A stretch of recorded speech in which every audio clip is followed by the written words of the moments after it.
Le château de Valenton, seconde moitié du XIXe siècle. L'actuel château de Valenton n'est pas celui qui fut construit vers 1725 pour Eusèbe-Jacques Chapou de Verneuil, secrétaire de la Chambre et du cabinet du roi.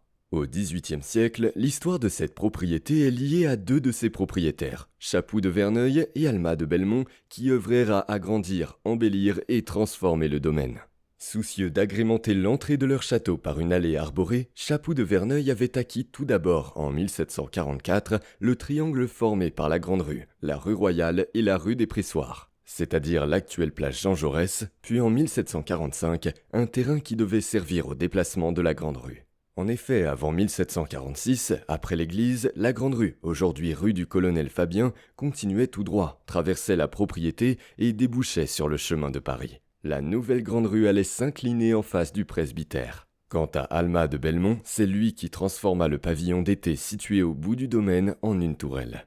Au cours du XIXe siècle, la propriété évolue différemment. En 1839, le domaine qui s'étend alors jusqu'au pavillon de la tourelle est divisé en deux parties. Celle comprenant le château, ses dépendances et le rue est vendue en 1844 à M. Fresneau.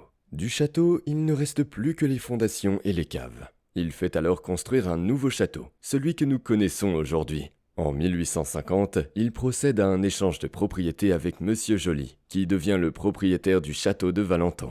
4 ans plus tard, ce dernier le revend à Monsieur Hencar, ancien membre du tribunal de commerce de la Seine, pour la somme de 80 000 francs. Le château est alors désigné comme étant une propriété de campagne décrite comme suit dans l'acte de vente daté du 24 juin 1854.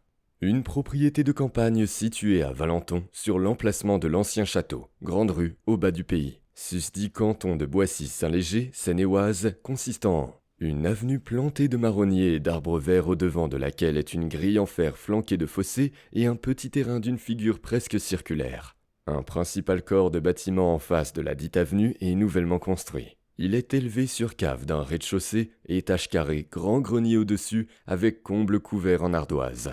À droite de ce bâtiment est adossée une orangerie ou serre avec grenier au-dessus, aussi couvert en ardoise. À gauche et détachés sont divers corps de bâtiments servant de commun et placés sur deux lignes parallèles. Dans ceux sur le devant du côté de la principale habitation sont un logement de maître et